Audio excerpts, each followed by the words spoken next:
ஜெபிப்போம். எங்கள் அன்பின் பரம தகப்பனே, துதிக்கிறோம், ஸ்தோத்திரிக்கிறோம். உலகம் உண்டாவதற்கு முன்னதாகவே நீர் எங்கள் மேல் வைத்த அன்புக்கு நன்றி. அந்த அன்பிலான முதுகுமாரனா இயேசு உங்களுக்கு அந்த பூமியில் இரட்சகராக தந்தறினபடினால நன்றி.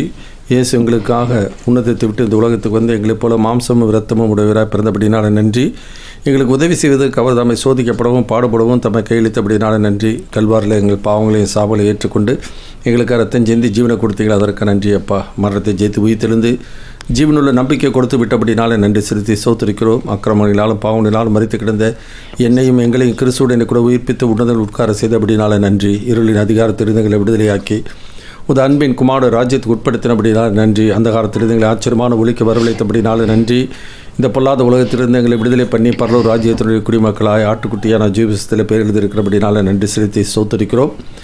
எங்களை திக்கற்றுள்ளாய் விடாமல் தந்த துணையாளரான பரிசுத்த ஆவியானவராகிய தேற்றரவாளனுக்கு நன்றி. எழுதி கொடுத்த ஜீவுள்ள வார்த்தைகளுக்கு நன்றி. வாக்குத்தத்தங்களுக்கு நன்றி. அதன்படி உண்மையோடு போதுமானவருமாய் இருக்கிறவரே, இந்த நாளிலும் நான் தியானிக்கிற வேத வசனங்களை எனக்கும் எங்கள் ஒவ்வொருவருக்கும் ஆசாதமாக்கி தந்தரல வேண்டும் என்று இயேசு கிறிஸ்துவின் நாமத்தில் தாழ்மையோடு வேண்டி கேட்டுக்கொள்கிறோம் பரமபிதாவே, ஆமென். கர்த்தருடைய பரிசுத்தமுள்ள நாமம் மையப்படுவதாக. இந்த நாளிலும் நம்முடைய தியானத்திற்கென்று 1 தெசலோனிக்கர் புத்தகம் 5ஆம் அதிகாரத்தில் 23, 24 வசனத்தை வாசித்து நாம் தியானிப்போம். 1 தெசலோனிக்கர் சாப்டர் 5 verses 23 and 24. சமாதானத்தின் தேவன் தாமே உங்களை முற்றிலும் பரிசுத்தமாக்குவாராக. உங்கள் ஆவி, ஆத்துமா, சரீரம் முழுவதும் நம்முடைய கர்த்தராகிய இயேசு கிறிஸ்து வரும்போது குற்றமற்றதாய் இருக்கும்படி காக்கப்படுவதாக. கர்த்தருக்கு மகிமை உண்டாகட்டும். நாம் 1 தெசலோனிக்கர் புத்தகத்திலே ஆண்டவராகிய இயேசுவின் வருகையும் கிறிஸ்தவருடைய வாழ்க்கையும் எப்படி இருக்க வேண்டும் என்பதை குறித்து நாம் கடந்த நாட்களிலே பார்த்து கொண்டு வருகிறோம். ஒவ்வொரு அதிகாரத்தினுடைய இறுதி பகுதியிலே அதை நாம் வாசித்து நாம் தியானித்தோம். இந்த நாளிலும் 5ஆம் அதிகாரத்திலே ஆண்டு வருகைக்கும் கிறிஸ்தவர்களுக்கும் இருக்க வேண்டிய உறவு முறையிலே இன்றைக்கு இருக்க பரிசுத்தமாக்கப்பட்ட ஒரு வாழ்க்கை, அவர் சாங்டிஃபைட் லைஃப், நம்மளுக்கு பரிசுத்தமாக்கப்பட்ட வாழ்க்கை எப்படி இருக்க வேண்டும் என்பதை குறித்து நாம் பார்க்கின்றோம். பரிசுத்தமாக்கப்பட்டவர்கள் என்றால் நாம் பிரித்தெடுக்கப்பட்டவர்கள், வேறுபட்ட மக்கள். நாம் உலகத்தார் அல்ல, உலகத்தாரை போல வாழ்கிறவரும் அல்ல, உன்னதத்தை நோக்கி நடைபோடுகிறவர்களாய் நாம் இருக்கின்றோம். எனவே இந்த நாட்களிலே நாம் பார்க்கும் பொழுது முதலாவது காரியம் 1 தெசலோனிக்கர் புத்தகம் 5ஆம் அதிகாரம் முதல் 4 வசனத்தில் நாம் வாசிக்க கேட்போம். 1 தெசலோனிக்கர் சாப்டர் 5 first 4 verses. சகோதரரே, இவைகள் நடக்கும் காலங்களையும் சமயங்களையும் குறித்து உங்களுக்கு எழுத வேண்டுவதில்லை. இரவிலே திருடன் வருகிற விதமாய் கர்த்தருடைய நாள் வருமென்று நீங்களே நன்றாய் அறிந்திருக்கிறீர்கள். சமாதானமும் சௌக்கியமும் உண்டென்று அவர்கள் சொல்லும்போது கர்ப்பவதியானவளுக்கு வேதனை வருகிறது போல அழிவு சடிதியாய் அவர்கள் மேல் வரும், அவர்கள் தப்பிப்போவதில்லை. சகோதரரே, அந்த நாள் திருடனைப் போல உங்களை பிடித்து கொள்ளத்தக்கதாக நீங்கள் அந்தகாரத்தில் இருக்கிறவர்கள் அல்லவே. கர்த்தருடைய பரிசுத்த நாமம் மையப்படுவதாக.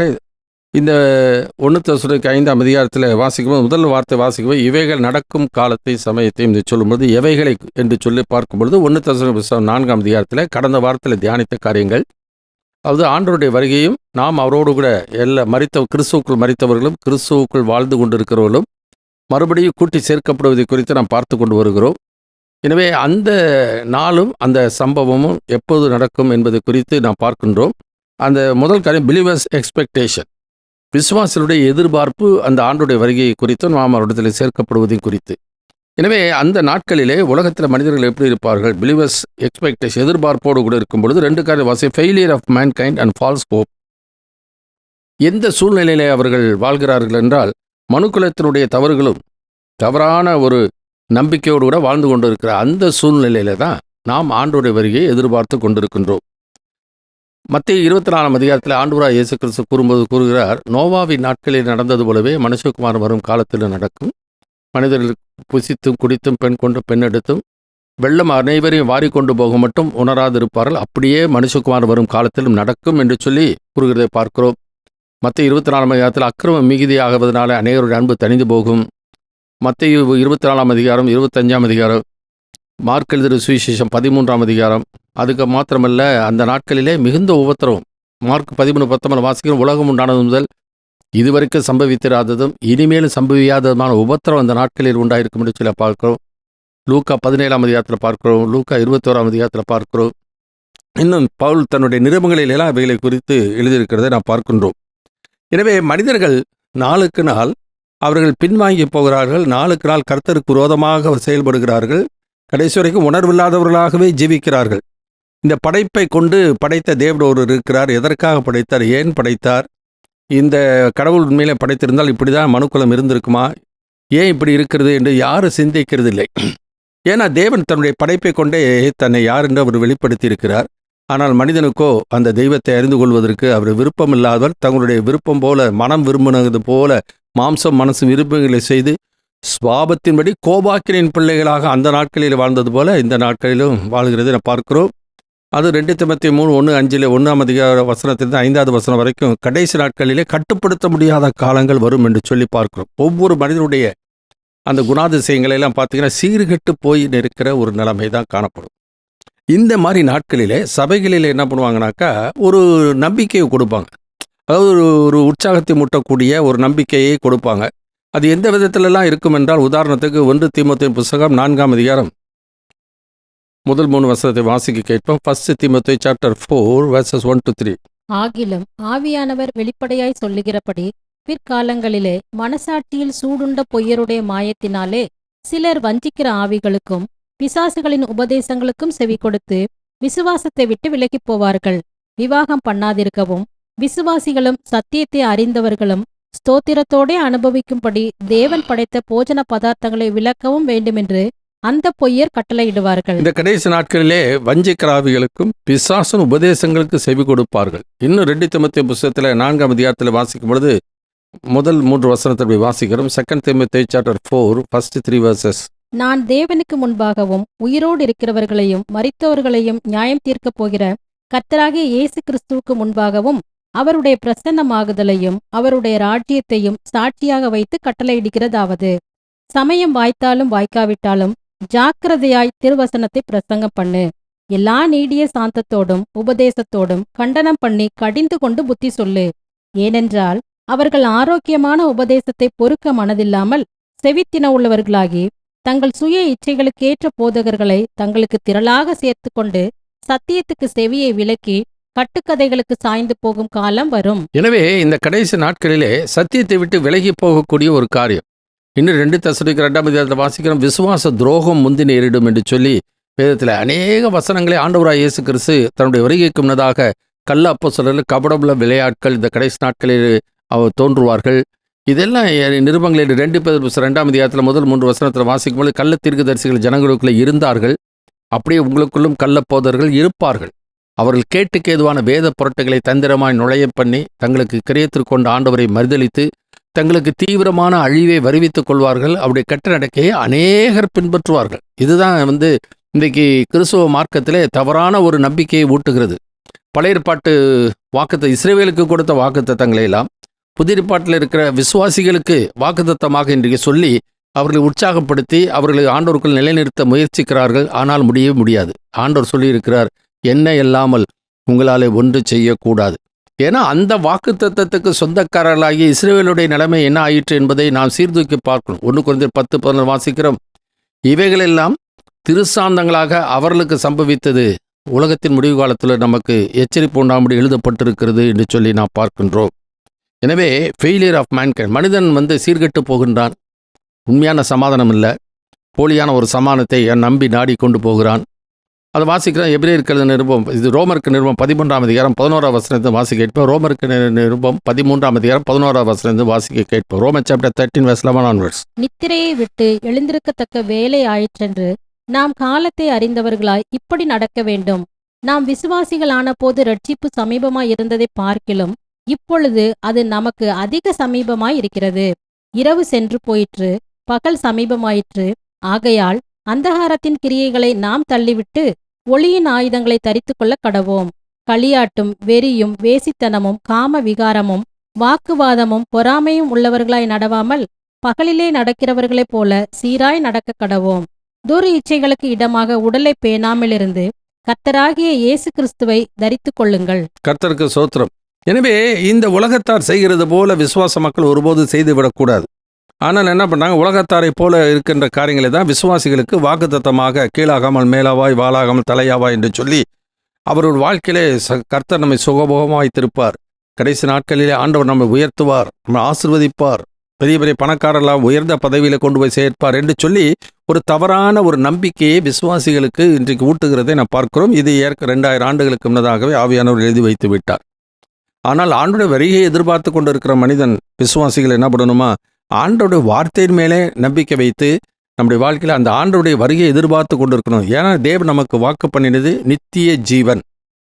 எனவே நித்திய மகிமைக்கு தான் கர்த்தர் அழைத்திருக்கிறார். அழிந்து போகிற உலக மகிமை அல்ல.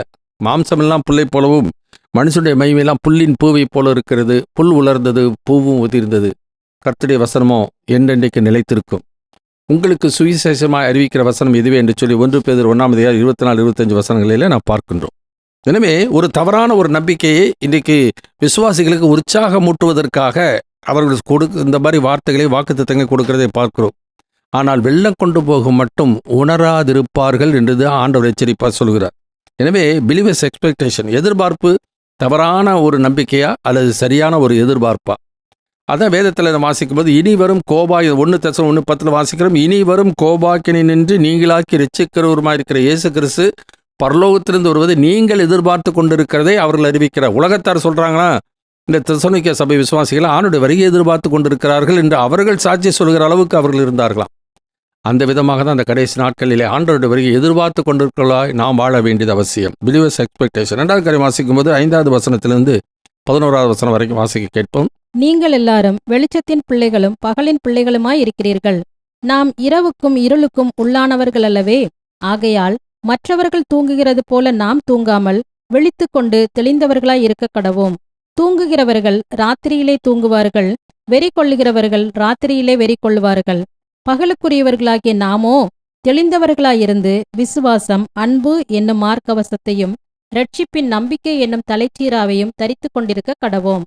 தேவன் நம்மை கோபாக்கினைக்கென்று நியமிக்காமல் நம்முடைய கர்த்தராகிய இயேசு கிறிஸ்து மூலமாய் இரட்சிப்படைவதற்கென்று நியமித்தார். நாம் விழித்திருப்பவர்களானாலும் நித்திரை அடைந்தவர்களானாலும் தம்முடனே கூட நாம் ஏகமாய் பிழைத்திருக்கும்படி அவர் நமக்காக மரித்தாரே. ஆகையால் நீங்கள் செய்து வருகிறபடியே ஒருவரை ஒருவர் தேற்றி ஒருவருக்கொருவர் பக்தி விருத்தி உண்டாகும்படி செய்யுங்கள். கர்த்தருக்கு மகிமை உண்டாகட்டும். 2 பிலீவர்ஸ் எக்ஸாம்பிள், விசுவாசிகளுடைய முன்மாதிரியை குறித்து நாம் பார்க்கிறோம். Sons of darkness and sons of light, அதாவது இருளின் பிள்ளைகளை குறித்தும் பகலுக்குரிய பிள்ளைகள், வெளிச்சத்தின் பிள்ளைகளை குறித்தும் எப்படி இருக்க வேண்டும் என்பதை குறித்து இந்த பகுதியிலே நாம் பார்க்கின்றோம். வசனம் வாசிக்கும் பொழுது, இந்த உலகம் முன்பு நம்முடைய வாழ்க்கையிலே அந்த காலத்தில் இருந்தோம் நம்முடைய ஆச்சரியமான ஒளிக்கு ஆண்டவர் வரவழைத்து விட்டார். இருளின் அதிகாரத்தில் இருந்தோம், அல்லது நம்மை விடுதலையாக்கி விட்டார். எதற்காக? ஒளியிலுள்ள பரிசுத்தவானுடைய சுதந்திரத்திலே பங்கடைவதற்கு நம்மை தகுதிப்படுத்தி விட்டார். நாம் வெளிச்சத்தின் பிள்ளைகள், நாம் இருளுக்கு உள்ளானவர்கள் அல்ல. எனவே அப்படி இருக்கும் பொழுது இந்த உலகத்திலே நாம் வெளிச்சத்தின் பிள்ளைகளாக தான் நடக்க வேண்டும். ரோமர் 13 வாசித்தபடி களியாட்டு, வெறி இவைகளெல்லாம் நமக்குள்ளே காணப்படக்கூடாது. நம்முடைய வாழ்க்கையில பக்தியும் கர்த்தருக்கு பயப்படுகிற பயமும் ஆண்டோட வருகையை எதிர்பார்த்து கொண்டு இருக்க வேண்டியது மிக மிக அவசியம். இதுதான் ஆவியானவர் செய்கின்ற காரியம். இதற்கு நம்மை ஆயத்தப்படுத்துகிற ஒரு தேவனே, ஆவியின் அச்சாரத்தை நமக்கு தந்தவரும் அவரே. நாம் தரிசித்து நடவாமல் விசுவாசித்து நடக்கிறோம். எனவே நாம் உலகத்தார் அல்ல. உலக சிநேகம் தேவனுக்கு விரோதமான பகை என்று சொல்லி நாம் பார்க்கின்றோம். எனவே அவர்கள் உலகத்தாருக்கு ஒத்த வேஷம் அவர்கள் தரித்து கொண்டு வாழ்கிறார்கள். ரோமருக்கு நிருபத்தில் 12ஆம் அதிகாரம் முதல் 2 வசனம் இப்படி வாசிக்க. Roman chapter 12 first 2 verses. அப்படி இருக்க சகோதரரே, நீங்கள் உங்கள் சரீரங்களை பரிசுத்தமும் தேவனுக்கு பிரியமுமான ஜீவ பலியாக ஒப்புக்கொடுக்க வேண்டுமென்று தேவனுடைய இரக்கங்களை முன்னிட்டு உங்களை வேண்டிக் கொள்கிறேன். இதுவே நீங்கள் செய்யத்தக்க புத்தியுள்ள ஆராதனை. நீங்கள் இந்த பிரபஞ்சத்திற்கு ஒத்த வேஷம் தெரியாமல் தேவனுடைய நன்மையும் பிரியமும் பரிபூரணமுமான சித்தம் இன்னதென்று பகுத்தறியத்தக்கதாக உங்கள் மனம் புதிதாகிறதுனாலே மறுரூபமாகுங்கள். எனவே மனம் புதிதாகிறதுனாலே மறுரூபமாகணும். மனம் எப்ப புதிதாகும்? முதலாவது ஆண்டவராய் இயேசு இரட்சகராய் ஏற்றுக்கொண்ட நாளிலே ஒருவன் கிறிஸ்துவுக்குள் இருந்தால் புது சிறுசியாய் இருக்கிறான். பழையவைகளில் ஒளிதுபட எல்லாம் புதிதாயின. உள்ளத்திலே புதிதான ஆவி, புதிதான ஒரு பரிசுத்தம், புதிதான ஜீவனுள்ளவர்களாய் கர்த்தர் நம்மை சிருஷ்டித்து விட்டார். ஆண்டோடைய பிள்ளைகளாக நாம் மாறிவிட்டோம். வெளிச்சத்து பிள்ளைகளாக நம்முடைய வெளிச்சத்தில் கொண்டு வந்து வைத்து விட்டார். எனவே அப்படி இருக்கிற என் வாழ்க்கையிலே நான் ஆண்டவருக்கு ஏற்படைய நிலை எது என்பதை சீர்தூக்கி பார்த்து போகணுமே ஒழிய மறுபடியும் உலகத்துக்குள் போய் விடக்கூடாது. 2 Timothée 4:10 வாசிக்கும் பொழுது, தேமா இப்பிரபஞ்சத்தின் மேலே ஆசை வைத்து என்னை விட்டு பிரிந்து தெசலோனிக்கேவுக்கு போய் விட்டான் என்று சொல்லி அங்கே பவுல் 2 Timothée 4:10 சொல்கிறதை நான் பார்க்கின்றோம். எனவே அந்த விதமான வாழ்க்கை நமக்குள்ளே இருக்கக்கூடாது. அழைத்தவர் உண்மையில் ஒரு முடிவிறத நடத்துகிறவர். எபேசியருக்கு நிருபம் 5ஆம் அதிகாரம் 8வது வசனத்திலிருந்து வாசிப்போம். எபேசியர் சாப்டர் 5 verses 8 onwards. முற்காலத்தில் நீங்கள் அந்தகாரமாய் இருந்தீர்கள், இப்பொழுதோ கர்த்தருக்குள் வெளிச்சமாயிருக்கிறீர்கள். வெளிச்சத்தின் பிள்ளைகளாய் நடந்து கொள்ளுங்கள். ஆவியின் கனி சகல நற்குணத்திலும் நீதியிலும் உண்மையிலும் விளங்கும். கர்த்தருக்கு பிரியமானது இன்னதென்று நீங்கள் சோதித்துப் பாருங்கள். கர்த்தருக்கு ஸ்தோத்திரம். எனவே வெளிச்சத்தின் பிள்ளைகள் யார் என்பது அவருடைய நடக்கை வைத்தே நாம் என்ன பண்ண முடியும், தீர்மானித்து பண்ண முடியும். அவருடைய முன்மாதிரி இப்படிதான் அந்த தெசலோனிக்க சபையார் அநேகருக்கு முன்மாதிரிகளாக இருந்தார்கள் என்று சொல்லி நான் பார்க்கிறோம். 1 தெசலோனிக்க புத்தகம் 1 அதிகாரம் 6-7 வசனத்தை வாசிக்கலாம். 1 தெசலோனிக்க சாப்டர் 1 verses 6 and 7. நீங்கள் மிகுந்த உபத்திரவத்திலே பரிசுத்த ஆவியின் சந்தோஷத்தோடே திருவசனத்தை ஏற்றுக்கொண்டு எங்களையும் கர்த்தரையும் பின்பற்றுகிறவர்களாகி இவ்விதமாய் மக்கதோனியாவிலும் அகாயாவிலும் உள்ள விசுவாசிகள் யாவருக்கும் மாதிரிகளானீர்கள். எனவே அவர்கள் ஒரு முன்மாதிரியான ஒரு மக்களாய், முன்மாதிரியான ஒரு வாழ்க்கை அந்த தெசலோனிக்க சபையார் இருந்தார்கள். இந்த தெசலோனிக்கரை பார்க்கலும் அப்போஸ்தலர் புத்தகம் 17 அதிகாரத்தில் வாசிக்கும் பொழுது 11 வசனம் வாசிக்கிறோம். அந்த பட்டணத்தார் மனோ வாஞ்சையாய் வசனத்தை ஏற்றுக்கொண்டு காரியங்கள் இப்படி இருக்கிறதா என்று தினந்தோறும் வேத வாக்கியங்களை ஆராய்ந்து பார்த்தபடினாலே தெசலோனிக்கரை பார்க்கலும் அதிக நற்குணசாலிகளாக இருந்தார்களாம். எப்படிப்பட்ட ஒரு ஆவிக்குரிய மாற்றம், ஒரு வளர்ச்சி! எனவே ஞாயிற்றுக்கிழமையில சபைக்கு போய் வந்துவிட்டால் அல்லது டெய்லி வேதத்தை வாசித்து ஜெபிக்கிறது, துதிக்கிறது, காணிக்க போடுறது, இப்படி செய்து விடுகிறதுனாலே நாம் நம்முடைய வாழ்க்கையிலே ஆண்டவருக்கு ஏற்புடைய நிலையை நாம் அடைய முடியாது. நாம் ஆண்டவர் நமக்கு சொல்லுகிற வார்த்தைகள், கற்றுக் கொடுக்கிற போதனைகளிலே நாம் கடைபிடித்து போகும் பொழுது தான் ஆண்டோட இரக்க கிருபை கிடைக்கும். ஆனால் இந்த நாட்களிலே எபிரேயர் 13:8-9 வசனம் வாசிக்கிறோம். இயேசு கிறிஸ்து நேற்றும் என்றும் மாறாதவராக இருக்கிற சொல்லிட்டு பலவிதமான அந்நிய போதனைகளினாலே அலைப்புண்டு தெரியாதிருங்கள். போஜன பதார்த்தங்களினால் அல்ல, கிருபையினாலே இருதயம் சிறப்படுகிறது நல்லது. கிருபையை பற்றி கொண்டு போகிறவன் தான் ஒரு வேறுபட்ட ஒரு வாழ்க்கை, ஆண்டவருக்கு பிரியமான ஒரு வாழ்க்கை அவன் வாழ முடியும், வாழ வேண்டும். அதான் எபேசியர் 5:10 வாசிக்கும், கர்த்தருக்கு பிரியமானது என்னதென்று சோதித்து அறியுங்கள். எனவே கர்த்தருக்கு சித்தமானதை செய்யணும். உலகத்தார் தங்களுக்கு பிரியமானதை செய்கிறார்கள். விசுவாசிகளோ கர்த்தருக்கு பிரியமானதை நாம் செய்ய கடமைப்பட்டிருக்கிறோம். இயேசு சொல்லுகிறார், நான் என் பிதாவுக்கு பிரியமானவர்களை செய்கிறபடியால் அவர் என்னை தனியே இருக்க விடுகிறதில்லை என்று. இயேசு நமக்கு வாக்கு கொடுத்து விட்டார். உலகத்தின் முடிய பரிந்தும் சகல நாட்களிலும் நான் உங்களோடு கூட இருக்கிறேன் என்று வாக்கு பண்ணிவிட்டார். அவர் இருக்கிறார். நாம் அவரோடு இருக்கிறோமா? நாம் அவருக்கு பிரியமாக நடக்கிறோமா? அவருக்கு பிரியமாய் நடந்தால் அவருடைய கிருபை நமக்கு கிடைக்கும். அந்த கிருபினால் இருதயம் சிறப்படும். கிருபினால் இருதயம் சிறப்பட்டால் இந்த இருள் சூழ்ந்த உலகத்திலே நான் வெளிச்சத்தின் பிள்ளைகளாக இருப்போம். அதுதான் மத்தேயு 5 அதிகாரத்தில் 14-16 வசனம் வரைக்கும் வாசிக்க கேட்போம். Matthew chapter 5:14-16. நீங்கள் உலகத்துக்கு வெளிச்சமாயிருக்கிறீர்கள். மலையின் மேல் இருக்கிற பட்டணம் மறைந்திருக்க மாட்டாது. விளக்கை கொளுத்தி மரக்காலால் மூடி வைக்காமல் விளக்குத்தண்டின் மேல் வைப்பார்கள். அப்பொழுது அது வீட்டிலுள்ள யாவருக்கும் வெளிச்சம் கொடுக்கும். இவ்விதமாய் மனுஷர் உங்கள் நற்கிரியைகளைக் கண்டு பரலோகத்தில் இருக்கிற உங்கள் பிதாவை மகிமைப்படுத்தும்படி உங்கள் வெளிச்சம் அவர்கள் முன்பாக பிரகாசிக்க கடவது. இன்னுமாய் வாசிக்கிறோம். யோவான் எழுதின சுவிசேஷம் 8 அதிகாரம் 12 வசனத்தை வாசிப்போம். John chapter 8:12. மறுபடியும் இயேசு ஜனங்களை நோக்கி, நான் உலகத்திற்கு ஒளியாயிருக்கிறேன். என்னை இயேசுவை பின்பற்றுகிறவன் இருளிலே நடவாமல் ஜீவ ஒளியை அடைந்திருப்பான். எனவே சன்ஸ் ஆஃப் லைட், அவர்களாம் வெளிச்சத்தின் பிள்ளைகள். எனவே மற்றவர்களுக்கு ஒரு முன்னுதாரணமாக இருக்கிறவர்கள்.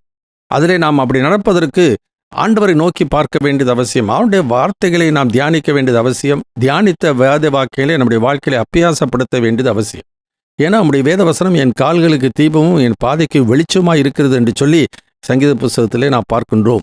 எனவே அவரை நோக்கி பார்த்தவர்கள் எல்லாரும் பிரகாசம் அடைந்தார்கள். அவருடைய முகங்கள் வெட்கப்பட்டு போல. எனவே அந்த காலத்திலிருந்து ஆச்சரியமான ஒளிக்கு வரவழைத்து விட்டார். வெளிச்சத்தின் பிள்ளைகளாக இருக்கிறோம். ஒவ்வொரு நாளும் ஆண்டவர் தமது கிருபையில் நமக்கு தருகிறார். நாம் வேதத்தை வாசித்து அதை தியானித்து அதை நம்முடைய வாழ்க்கையை கை கொள்ளும் பொழுது அநேகருக்கு நாம் முன்மாதிரிகளாக நாம் இருக்க வேண்டியது அவசியம். அதனால தான் இந்த கடைசி நாட்களில் வாழ்ந்து கொண்டு இருக்கிறோம். இந்த வெளிச்சத்தின் பிள்ளைகளாக நடக்கும் பொழுது மற்றவர்களுக்கு ஒரு உணர்வு உண்டாகும். இந்த தெசலோனிக்க சபையார் அப்படி தான் இருந்தாங்க. பெரியா பட்டணத்தார் அப்படி தான் இருந்தாங்க. இயேசு அப்படி தான் இருந்தார். நான் உலகத்தான் அல்லாதது போல அவர்களும் உலகத்தார் அல்ல. உலகம் உங்களை பகைக்குன்னு சொல்லிட்டார். பகைத்தால் ஆச்சரியப்படாதவர்கள் என்று சொல்லி 1 யோவான் 3 அதிகாரத்தில் நான் வாசிக்கின்றோம். எனவே sons of darkness and sons of light. எனவே நாம் ஒரு முன்னுதாரணமாக இந்த இருள் சூழ்ந்த இந்த உலகத்திலே அந்த காலத்தில் வாழ்ந்து கொண்டிருக்கிற, அறியாமை வாழ்ந்து கொண்டிருக்கிற மக்களுக்கு வெளிச்சத்தின் பிள்ளைகளாக நாம் வாழ வேண்டியது அவசியம்.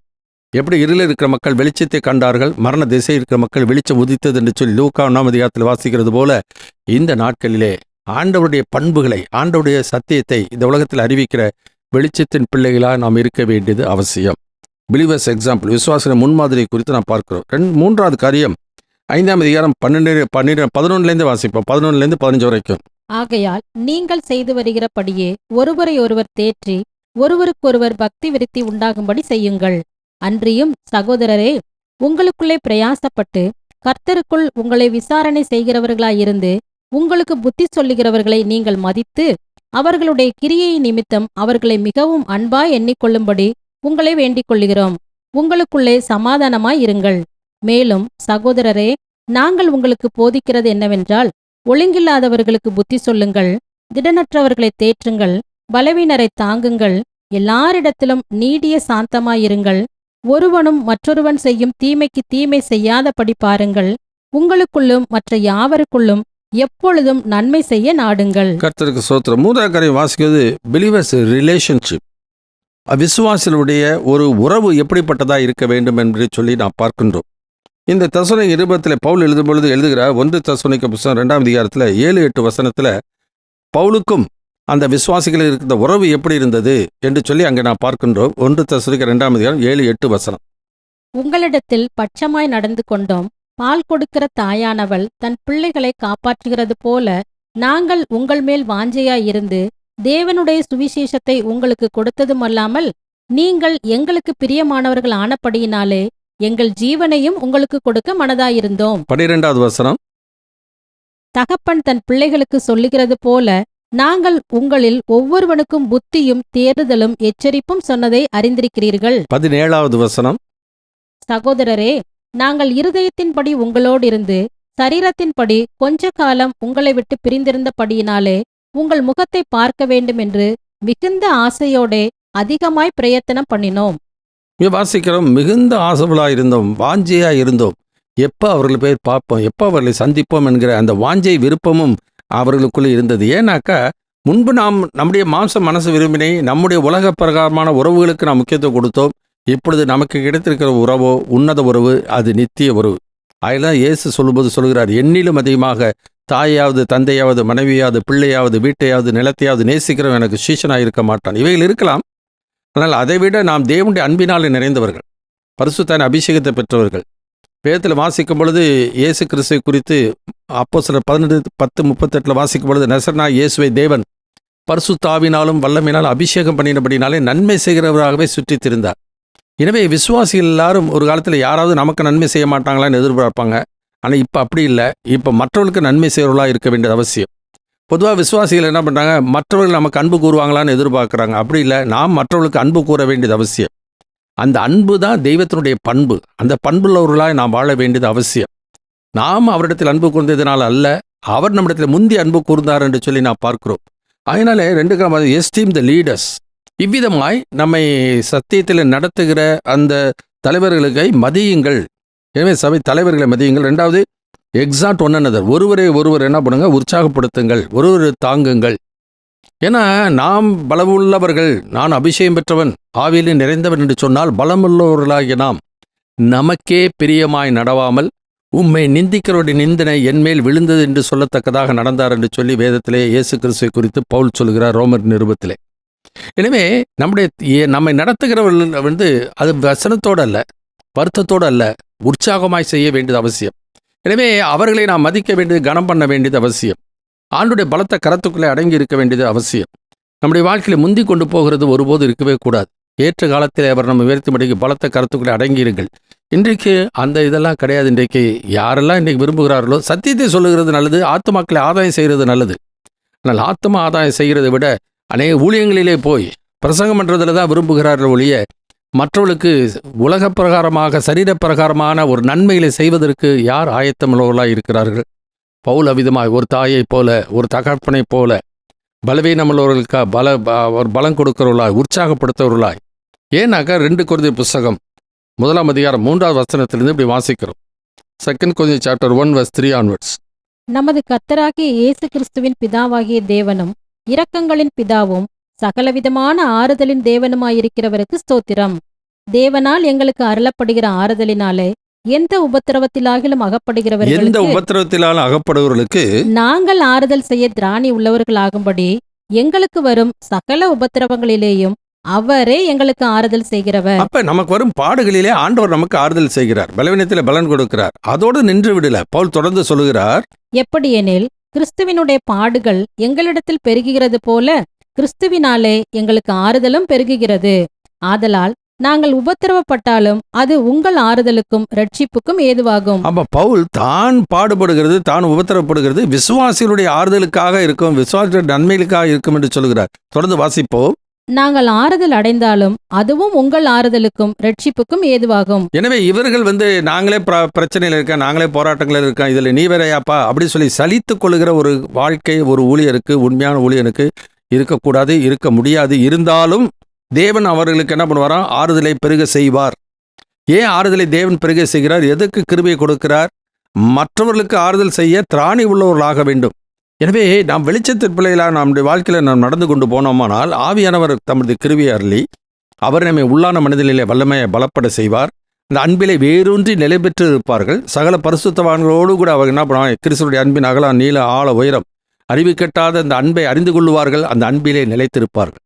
ஏன்னா அந்த கடைசி நாட்களில் அக்கிரம் மிகுதியாவதனாலே அநேகருடைய அன்பு தனிந்து போகுமா. முடிவு பரியந்தம் யார் அன்பிலே நிலைத்திருக்கிறானோ அவன் தான் ரட்சிக்கப்படுவான். எனவே எக்ஸாக்ட் ஒன்றுனது நம்முடைய வாழ்க்கை நமக்கே பிரியமாய் நடக்கிறதில்ல. இயேசு அப்படி நடக்கல. இயேசு பிதாவுக்கு பிரியமாய் நடந்தார். அது அனுதின வாழ்க்கையில அந்த அனுபவம் இருக்கணும். லூக்கா எழுதின சுவிசேஷம் 9:23 இப்படி வாசிக்கிறோம். Look chapter 9:23. பின்பு அவர் எல்லாரையும் நோக்கி, ஒருவன் என் பின்னே வர விரும்பினால் அவன் தன்னை தான் வெறுத்து தன் சிலுவையை அனுதினமும் எடுத்துக்கொண்டு என்னை பின்பற்ற கடவன். தன் ஜீவனை ரட்சிக்க விரும்புகிறவன் அதை இழந்து போவான்.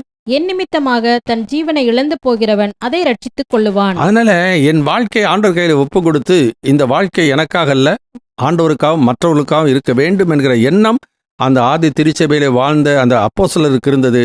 அந்த தெசலோனிக்க சபையாருக்கு அது இருந்தது. எனவே அந்த அன்பின் நிமித்தமாய் அந்த அன்பு அவர்களை நெருக்கி ஏவுகிறது என்று சொல்கிறார். 2 கொரிந்தியர் 5:14 இப்படி வாசிக்கிறோம். 2 Corinthians chapter 5:14 and 15. கிறிஸ்துவினுடைய அன்பு எங்களை நெருக்கி ஏவுகிறது. ஏனென்றால் எல்லாருக்காகவும் ஒருவரே மரித்திருக்க எல்லாரும் மரித்தார்கள் என்றும், பிழைத்திருக்கிறவர்கள் இனி தங்களுக்கென்று பிழைத்திராமல் தங்களுக்காக மரித்து எழுந்தவருக்கென்று பிழைத்திருக்கும்படி அவர் எல்லாருக்காகவும் மரித்தார் என்றும் நிதானிக்கிறோம். அப்ப ஒரு வெளிச்சத்தின் பிள்ளை, ஒரு கிறிஸ்தவன், ரட்சிக்கப்பட்டவன், ஒரு விசுவாசி இந்த உலகத்தில் வாழ்கிறது கர்த்தருடைய நாமத்துக்கு மகிமையாக, கர்த்தருக்கு பிரியமானது செய்ய, மற்றவர்களுக்கு பிரயோஜனமானது செய்ய ஆண்டவர் அந்த உலகத்தில் அவனை வைத்திருக்கிறார் என்கிற அந்த எண்ணமும் அந்த உணர்வு நமக்குள்ளே இருக்க வேண்டியது அவசியம். அதனால்தான் நான் உங்களில் அன்பு கூர்ந்தது போல நீங்களும் ஒருவர் அன்புள்ளவர்களாக இருந்தால் அதனாலே நீங்கள் என்னுடைய சீசர் என்று சொல்லி எல்லாரும் கண்டு கொள்வார் என்று சொல்லுகிறார். அன்பை எதிர்பார்த்து இன்றைக்கு சோர்ந்து போகிற மக்கள் அதிகமாக இருக்கிறார்கள். ஆனால் அன்பு கூறுகிறவனாக தான் இருக்க வேண்டியது அவசியம். மிகுந்த உபத்திரத்தின் மத்தியில தான் இந்த தெசலோனிக்க சபையார் வசனத்தை ஏற்றுக்கொண்டார்கள், வசனத்தின்படி வாழ்ந்தார்கள், முன்னுதாரணமாக இருந்தார்கள். அதே விதமாக தான் அந்த கடைசி நாட்களிலே அக்கிரமம் மிகுதியானாலும் அன்பு ஒருபோது நம்முடைய வாழ்க்கையில் தனிந்து இருக்கக்கூடாது. அன்பிலே நாம் நிலைத்திருக்க வேண்டியது அவசியம். விசுவாசம், நம்பிக்கை, அன்பு, இது 3 நிலைத்திருக்கிறது. இது அன்பே பெரியது. அந்த அன்பு இல்லாதவன் தேவனையே அறியவில்லை. எனவே இந்த நாட்களில் 1 யோவான் 4 வாசிக்கும்போது 9-10 இப்படி வாசிக்கிறோம். 1 John chapter 4:9 and 10. தம்முடைய ஒரே பேரான குமாரனாலே நாம் பிழைக்கும்படிக்கு தேவன் அவரை இவ்வுலகத்திலே அனுப்பினதினால் தேவன் நம்மேல் வைத்த அன்பு வெளிப்பட்டது. நாம் தேவனிடத்தில் அன்பு கூர்ந்ததினால் அல்ல, அவர் நம்மிடத்தில் அன்பு கூர்ந்து நம்முடைய பாவங்களை நிவர்த்தி செய்கிற கிருபாதார பலியாக தம்முடைய குமாரனை அனுப்பினதினாலே அன்பு உண்டாயிருக்கிறது. எனவே அன்பு உண்டானது அவ்விதமாக தான். அவர் முந்திய நம்மிடத்தில் அன்பு கூர்ந்தார். அவர் நமக்காக அந்த தியாக பலியாக ஒப்பு கொடுத்து அன்பை வெளிப்படுத்தினார். அதுபோல இந்த கடைசி நாட்களிலே வாழ்கிற நாம் அதே விதமாக அந்த அன்பிலே நடந்து கொள்ள வேண்டியது அவசியம். அறிவு கட்டாத அந்த அன்பை அறிந்து கொண்டிருப்போமானால் அன்பிலே நிலைத்திருக்க வேண்டியது அவசியம். ஸோ ஒரு பலவீனம் உள்ளவர்களை நாம் பலமுள்ளவர் என்று எண்ணுவோமானால் பலவீனருடைய பலவீனத்தை தாங்க வேண்டியது அவசியம். ஏன்னா பிழைத்திருக்கிறவர்கள் இனி தங்களுக்கென்று ஆக அல்ல, தங்களுக்காக மரித்து எழுந்தவருக்கென்று பிழைத்திருக்க வேண்டுமா. கலாத்தியர் 2:20 பவுல் சொல்கிறார், இனி நான் கிறிஸ்துவுடனே கூட சிலுவையில் அறையப்பட்டேன், ஆயினும் பிழைத்திருக்கிறேன், இனி நான் அல்ல, இயேசுவே எனக்குள் பிழைத்திருக்கிறார். இப்பொழுது நான் மாம்சத்தில் பிழைத்திருப்பதோ என்னில் அன்பு கூர்ந்து எனக்காக தம்மையே ஒப்பு கொடுத்த தேவனுடைய குமாரனை பற்றும் விசுவாசத்தினாலே பிழைத்திருக்கிறேன். அப்ப விசுவாசி இப்படிதான் வாழ வேண்டும் என்று சொல்லி ஆவியானவர் வேதத்தில் எழுதி வைத்து விட்டார். எனவே இந்த வசனத்தை வாசிக்கும்போது எஸ்டீம் த லீடர்ஸ், தலைவர்களை எப்போதும் மதியுங்கள், எக்ஸாக்ட் ஒன் another. ஒருவருக்காக நம்முடைய வாழ்க்கையில் என்ன பண்ணணும், அவர்களை திடப்படுத்தணும், அவர்களை உற்சாகப்படுத்தணும், மற்ற ஒருவர் பாரத்தை ஒருவர் சுமந்து ஒருவருக்காக ஊக்கமாக ஜெபிக்க வேண்டும். இதெல்லாம் நம்முடைய வாழ்க்கையில் செய்ய வேண்டியது நம்முடைய கடமை. எனவே அந்த சபைக்குள்ளரே அந்த அறிவுக்கட்டாத அந்த அன்பு, அளவிட முடியாத அன்பிலே நாம் வளர்ந்து கொண்டே போக வேண்டியது அவசியம். அப்படி போகும் பொழுது தான் அந்த ஆண்டவருக்கு ஏற்படைய ஒரு வாழ்க்கை முன்னுதாரணமான வாழ்க்கையாக இருக்கும். பிலீவர்ஸ் ரிலேஷன்ஷிப் அது எப்படி இருக்கணுமா, ஒரே குடும்பம் என்கிற நிலைமை, அதான் தகப்பனை போல என்று சொல்கிறார், தாயை போல என்று சொல்கிறதை நான் பார்க்கிறோம். 1 தீமோத்தேயுவின் புஸ்தகம் 3ஆம் அதிகாரம் 15வது வசனத்திலிருந்து வாசிப்போம். 1 தீமோத்தேயு சாப்டர் 3 verse 15 onwards. தாமதிப்பேன் ஆகில் தேவனுடைய வீட்டிலே நடக்க வேண்டிய வகையை நீ அறியும்படி இவைகளை உனக்கு எழுதுகிறேன். அந்த வீடு ஜீவனுள்ள தேவனுடைய சபையாய் சத்தியத்துக்கு தூணும் ஆதாரமுமாய் இருக்கிறது. அன்றியும் தேவபக்திக்குரிய இரகசியமானது யாவரும் ஒப்புக்கொள்கிறபடியே மகா மேன்மையுள்ளது. தேவன் மாம்சத்திலே வெளிப்பட்டார், ஆவியிலே நீதியுள்ளவர் என்று விளங்கப்பட்டார், தேவதூதர்களால் காணப்பட்டார், புறஜாதிகளிடத்தில் பிரசங்கிக்கப்பட்டார், உலகத்திலே விசுவாசிக்கப்பட்டார், மகிமையிலே ஏறெடுத்துக் கொள்ளப்பட்டார். எனவே தேவனுடைய வீடு என்று சொல்கிறார், தேவனுடைய குடும்பம். எனவே இன்னும் எபேசியர் 3ஆம் அதிகாரம் 14 வசனத்தை வாசிக்கிறோம். பரலோகத்திலும் பூலோகத்திலும் உள்ள முழு குடும்பத்துக்கு நாம காரணர் அவர் என்று சொல்லி நான் பார்க்கிறோம். அப்போ ஒரு குடும்பத்திலே எப்படி ஒரு குடும்பத்தை தகப்பன், தாய், சகோதர சகோதரிகள் எப்படி அவர்கள் ஒரே எண்ணத்தோடு கூட அந்த அன்பிலே கூட்டி கட்டப்படுகிறார்களோ அதே விதமாக தான் சபையானது கூட்டி கட்டப்பட வேண்டியது அவசியம். எபேசியருக்கு நிருபம் 2ஆம் அதிகாரம் 20, 21, 22 வசனத்தை வாசிப்போம். Ephesian chapter 2 verse 20-22. அப்போஸ்தலர், தீர்க்கதரிசிகள் என்பவர்களுடைய அஸ்திபாரத்தின் மேல் கட்டப்பட்டவர்களுமாய் இருக்கிறீர்கள். அதற்கு இயேசு கிறிஸ்து தாமே மூலைக்கல்லாய் இருக்கிறார். அவர் மேல் மாளிகை முழுவதும் இசைவாய் இணைக்கப்பட்டு கர்த்தருக்குள் பரிசுத்த ஆலயமாக எழும்புகிறது. அவர் மேல் நீங்களும் ஆவியினாலே தேவனுடைய வாசஸ்தலமாக கூட்டி கட்டப்பட்டு வருகிறீர்கள். ஆவியினாலே தேவனுடைய வாசஸ்தலமாக கூட்டி கட்டப்பட்டு வருகிறீர்கள் என்று சொல்லி, அப்ப ஆவியானவர் இந்த கடைசி நாட்களிலே அவ்விதமாக தான் ஒரு ஸ்தாபனத்துக்குள்ளாக மட்டும் அன்பு கூறுகிறதில்ல. ஒரு ஸ்தாபனத்துக்குள்ள சபைக்குள்ள இருந்தால் தங்களிடத்தில் யார் அன்பு கூறுகிறார்களோ அவர்களோட மாத்திரம் அவர்களோடத்துல பழகுகிறது. இதெல்லாம் ஆவியானவருடைய நடத்துதல்ல. இந்த கடைசி நாட்களில் எல்லா சபைகளையும் சிதறடிப்பார். சிதறடிக்கும் பொழுதுதான் யார் ஆண்டுடைய அன்பிலே நிலைத்திருக்கிறார், யார் ஆண்டுடைய ஆவியினாலே நடத்தப்படுகிறார்கள் என்பது இந்த கடைசி நாட்களிலே வெளிப்படுத்துவார். இதுதான் இந்த கடைசி நாட்கள் ஆண்டு செய்ய போகிற காரியம். தூற்றுக்கூடை அவர் கையில் இருக்கிறது. எனவே உன்னுடைய பழக்கம் மற்றவர்களோடு சக விசுவாசிகளோடு பழகிறது ஸ்தாபனத்தின் அடிப்படையிலேயா, அல்லது உன்னுடைய சொந்த விருப்பத்தின் அடிப்படையிலேயா, அல்லது தேவனுக்கு பிரியமான ஒரு நிலையிலேயா, தேவனுடைய ஆவியானுடைய நடத்துதலின் அடிப்படையிலேயா என்பது வெளிப்பட்டு ஆகிவிடும் இந்த கடைசி நாட்களிலே. ஏன்னா எபிரேயருக்கு 12ஆம் அதிகாரம் 14 வசனத்தை வாசிக்கும், யாவரோடு கூட சமாதானமாக இருக்கும்படி நாடுங்கள், பரிசுத்தம் இல்லாமல் ஒரு கர்த்தரை தரிசிப்பது இல்லையே. எல்லாரோடும் இருக்கணும். ஆண்டவர் நம்ம பாவிகளாக இருக்கும்போது தான் அன்பு கூர்ந்தார். ரோமர் 5ஆம் அதிகாரத்தில் 5, 6, 7, 8 வசனம் இப்படி வாசி. Roman chapter 5 verse 5-8. மேலும் நமக்கு அருளப்பட்ட பரிசுத்த ஆவியினாலே தேவ அன்பு நம்முடைய இருதயங்களில் ஊற்றப்பட்டிருக்கிறபடியால் அந்த நம்பிக்கை நம்மை வெட்கப்படுத்தாது. அன்றியும் நாம் பலனற்றவர்களாய் இருக்கும்போதே குறித்த காலத்தில் கிறிஸ்து அக்கிரமக்காரருக்காக மரித்தார். நீதிமானுக்காக ஒருவன் மரிக்கிறது அரிது, நல்லவனுக்காக ஒருவேளை ஒருவன் மரிக்க துணிவான். நாம் பாவிகளாய் இருக்கையில் கிறிஸ்து நமக்காக மரித்ததினாலே தேவன் நம்மேல் வைத்த தமது அன்பை விளங்க பண்ணுகிறார். எனவே தேவன் தமது அன்பை எப்படி வெளிப்படுத்துகிறாரோ அதே விதமாக தான் அன்பிலே நாமும் நடந்து கொள்ள வேண்டியது அவசியம். எபேசியர் 5ஆம் அதிகாரத்தில் நான் வாசிக்கும் பொழுது முதல் 2 வசனம் இப்படி வாசி. Ephesian chapter 5 verse 1 and 2. ஆதலால் நீங்கள் பிரியமான பிள்ளைகளைப் போல தேவனை பின்பற்றுகிறவர்களாகி கிறிஸ்து நமக்காக தம்மை தேவனுக்கு சுகந்த வாசனையான காணிக்கையாகவும் பலியாகவும் ஒப்புக்கொடுத்து நம்மில் அன்பு கூர்ந்தது போல நீங்களும் அன்பிலே நடந்து கொள்ளுங்கள். எனவே எக்ஸாக்ட் ஒன் another. அது கட்டாயத்தினால் அல்ல, மனப்பூர்வமாய் உற்சாகமாய் முழு மனதோடு கூட செய்ய வேண்டியது அவசியம். உங்கள் அன்பு மாயமற்றதாய் இருப்பதாக என்று சொல்லி வேதத்தில் வாசிக்கிறோம். ஸோ பிலீவர்ஸ் ரிலேஷன்ஷிப் எப்படி இருக்கணுமா, எஸ்டீம் த லீடர்ஸ், நடத்துகிறவர்களை நாம் மதிக்க வேண்டும். 2வது எக்ஸாக்ட் ஒன் another. ஒருவர் என்ன பண்ணணும், உற்சாகப்படுத்தி அவர்களை கீழ் விழுந்து போகாமல் அவளை விழுகிற யாவனை தாங்கி நடத்துகிறவர்களாய் காணப்பட வேண்டியது அவசியம். 4வது காரியம் 5ஆம் அதிகாரத்தில் 1 தெசலோனிக்கேயர் 5ஆம் அதிகாரம் 16 22 வசனம் வரைக்கும் வாசிக்க கேட்போம். 1 தெசலோனிக்கேயர் சாப்டர் 5 verse 16-22. எப்பொழுதும் சந்தோஷமாயிருங்கள், இடைவிடாமல் ஜெபம் பண்ணுங்கள், எல்லாவற்றிலேயும் ஸ்தோத்திரம் செய்யுங்கள். அப்படி செய்வதே கிறிஸ்து இயேசுவுக்குள் உங்களை குறித்து தேவனுடைய சித்தமாய் இருக்கிறது. ஆவியை அவித்து போடாதிருங்கள், தீர்க்க தரிசனங்களை அற்பமாய் எண்ணாதிருங்கள், எல்லாவற்றையும் சோதித்துப் பார்த்து நலமானதை பிடித்துக் கொள்ளுங்கள்.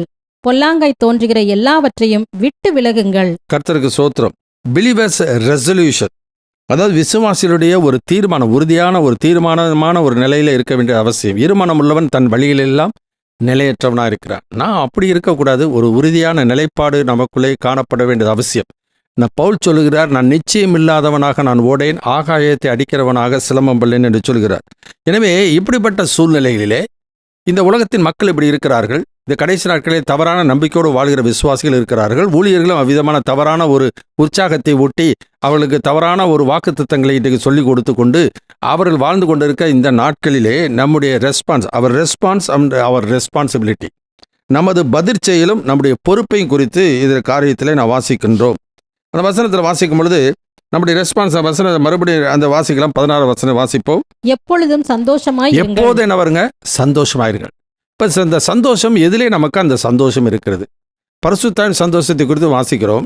ரட்சிக்கப்பட்ட நம்முடைய வாழ்க்கையில் இந்த ரட்சிப்பின் சந்தோஷத்தை திரும்பவும் தாரும் என்று சொல்லி தாவீது உணர்த்தப்பட்ட பொழுது அவன் என்ன பண்ணுறான்? ஆண்டவரோடு ஒப்புரவாகி சொல்லுகிற காரியத்திலே அவன் விண்ணப்பிக்கின்ற ஒரு காரியம், ரட்சணியத்தின் சந்தோஷத்தை திரும்பத்தார். ஏன்னா என்றைக்கு அவன் செய்த தவறை ஆவியான உணர்த்தி விட்டாரோ அப்பொழுது அந்த சந்தோஷம் அவனிடத்தில் போய்விட்டது. இப்போ பரிசுத்தாவை துக்கப்படுத்தி விட்ட நிலைமை.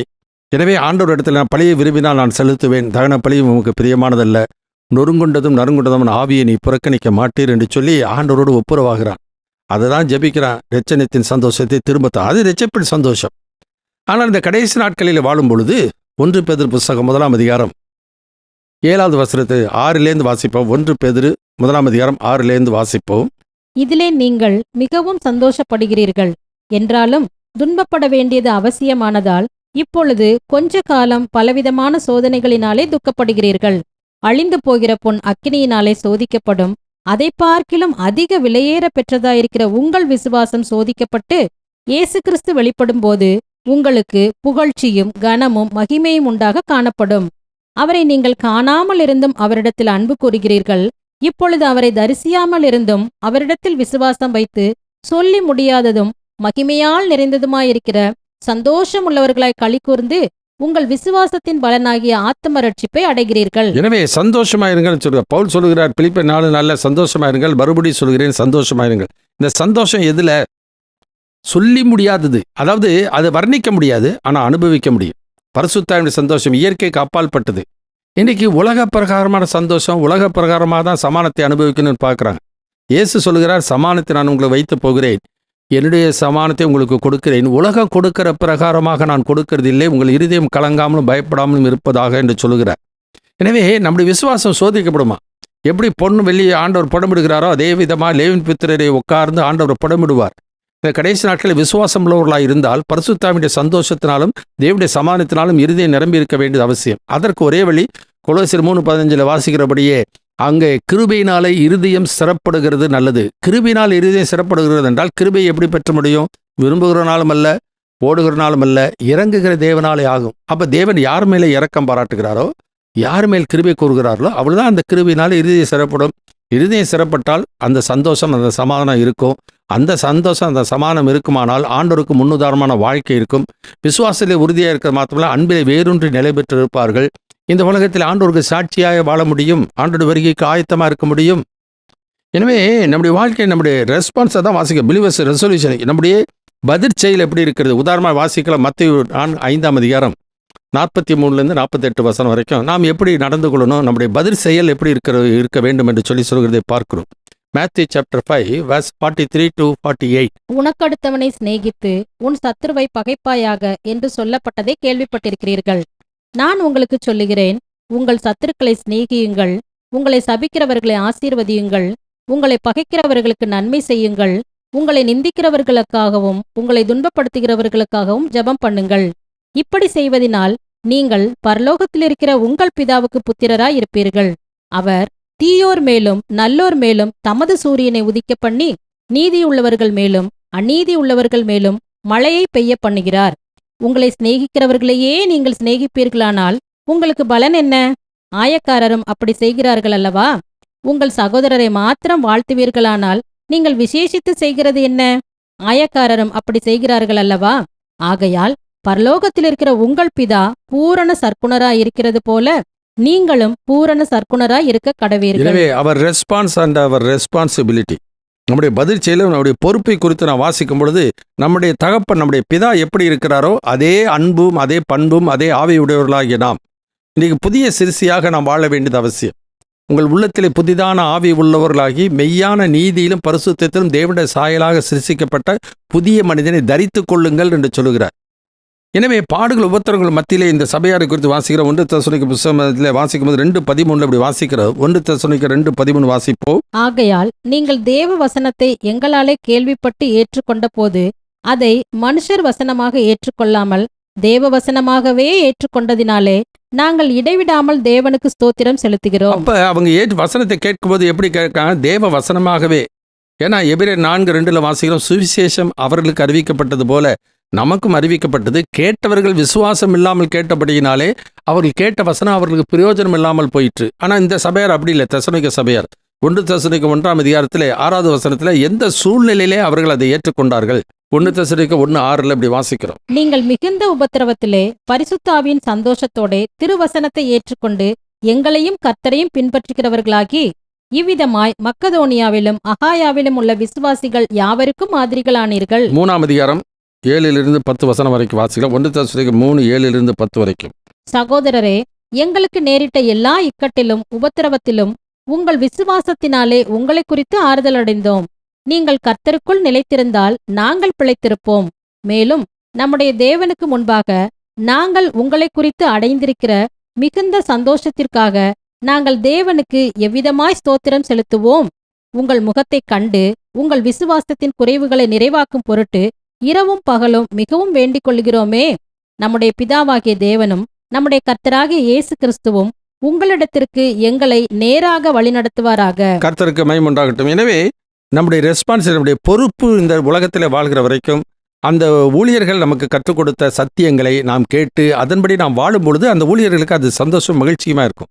ஏன்னா 1 தெசலோனிக்க 2 வாசிக்கும் பொழுது நீங்களே எனக்கு சந்தோஷம் மகிழ்ச்சியின் கிரீடமாய் இருப்பீர்கள் என்று சொல்கிறார். பிலிப்பி நிருபத்தில் சொல்கிறார், நான் வீணாக ஓடினதும் வீணாக பிரயாசப்பட்டதும் இல்லை என்கிற மகிழ்ச்சி கிறிஸ்துவின் நாளிலே எனக்கு உண்டாயிருக்க வேண்டும் என்று சொல்கிறார். அப்போ ஒரு ஊழியர் தான் பற்ற அந்த பிரயாசங்கள் விசுவாசி வாழ்க்கையிலே பலன் கொடுக்கிறதா இருந்தால் அதில் சந்தோஷம். இதே தான் ஆண்டவராக இயேசு கிறிஸ்து திராட்சை செடி கொடியை குறித்து சொல்லும் பொழுது அது மிகுந்த கனிகளை கொடுக்கும் பொழுது பிதாவானவர் அதில் சந்தோஷப்படுவார். அதுக்கு அவருக்கு மகிமையாக இருக்கும், தோட்டக்காரருக்கு மகிமையை கொடுக்கும். எனவே நம்முடைய ரெஸ்பான்சிபிலிட்டி, நம்முடைய பொறுப்பை நாம் உணர்ந்து செய்ய வேண்டியது. அவர் எதற்காக ஆண்டவர் இந்த உலகத்தில் வைத்திருக்கிறார், நான் எதற்காக ஆண்டவர் விசுவாசிக்கிறேன், விசுவாசித்தால் எனக்கு என்ன நடக்கும், என்ன விதமான சந்தோஷத்தை அனுபவிக்கிறேன். மோசை குறித்து வாசிக்கிறோம், அநித்தியமான பாவ சந்தோஷங்களை அனுபவிப்பதை பார்க்கலும் தேவனுடைய ஜனங்களோடு கூட துன்பத்தை அனுபவிப்பதை தெரிந்து கொண்டான் என்று சொல்லி நான் பார்க்கிறோம். இன்னைக்கு என்னுடைய சந்தோஷம் எதன் அடிப்படையில் இருக்குது? உலகத்தின் காரியமா, சரீரத்துக்கு அடுத்த காரியமா, இம்மைக்குரிய காரியமா, நித்தியத்துக்குரிய காரியமா, ஆவிக்குரிய காரியமா? பரிசுத்தாவின் சந்தோஷம் அப்படிதான் இருக்கும். சொல்ல முடியாது, ஆனால் அனுபவிக்க முடியும். எனவே அவர் ரெஸ்பான்சிபிலிட்டி, அந்த சந்தோஷம் இருக்குமானால் ஆவியிலே நிறைந்திருக்கிறவன், ஆவியின் கனியோ அன்பு சந்தோஷம் என்று சொல்லி தான் சமாதானம் என்று சொல்லி நான் பார்க்கிறோம். எனவே ஆவியிலே நிரம்பி இருக்கிறேன்னு சொல்லி பிரயோஜனம் இல்லை. அந்த சொல்லி முடியாத சந்தோஷம் எப்போதும் இருக்கணும். சபையில் மாத்திரம் இருந்து பிரயோஜனம் இல்லை. ஒரு சபைக்குள்ளே இருக்கிற ஒரு ஸ்தாபனத்துக்குள்ளாக மாத்திரமல்ல, எல்லா இடத்திலும் அந்த சந்தோஷம் உள்ளவர்களாய், எல்லா இடத்திலும் சமாதானம் உள்ளவர்களாய் காணப்பட வேண்டியது அவசியம். அவர்கள் தான் உண்மையிலே ஆவியிலே நிறைந்த ஒரு மக்கள். எனவே பிலீவர்ஸ் ரெசல்யூஷன், ஒரு தீர்மானமாக நாம் இருக்கணும். அந்த வசனம் சந்தோஷமாக இருங்கள். அடுத்து சொல்கிறார், இடைவிடாமல் ஜெபம் பண்ணுங்கள். இடைவிடாமல் ஜெபம் பண்ணுங்கள். எல்லாவற்றிலேயும் ஸ்தோத்திரம் செய்யுங்கள். அப்படி செய்வதே கிறிஸ்து இயேசுவுக்குள் உங்களை குறித்து தேவனுடைய சித்தமாயிருக்கிறது. 1 பேதுரு 4:7 வாசிக்கலாம். 1 Peter chapter 4:7 எல்லாவற்றிற்கும் முடிவு சமீபமாயிற்று.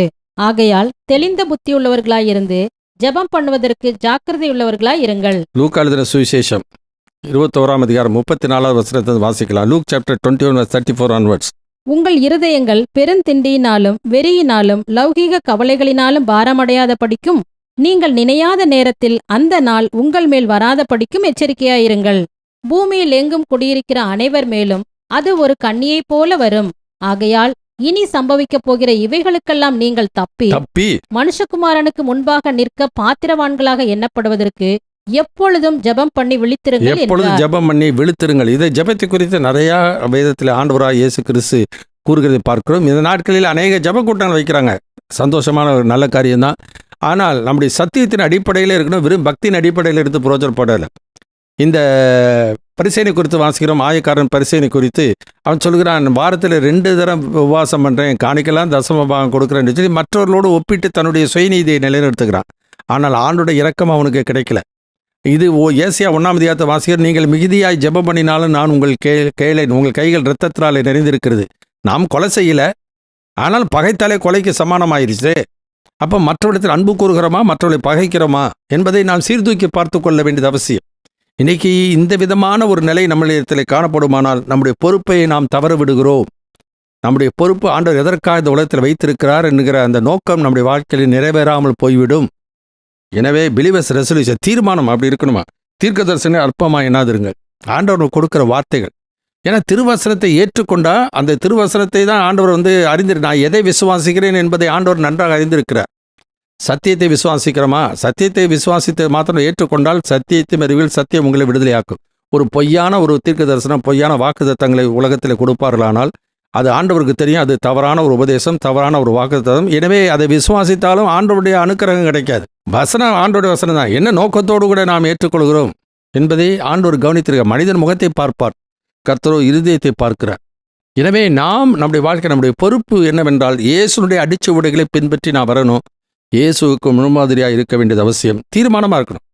1 பேதுரு 3:15 வாசிக்கிறோம், உங்களில் உள்ள நம்பிக்கை குறித்து உங்களிடத்தில் விசாரித்து கேட்கிற யாவருக்கும் சாந்தத்தோடும் வணக்கத்தோடும் உத்தரவு சொல்ல எப்பொழுதும் ஆயத்தமாக இருக்க வேண்டியது அவசியம்.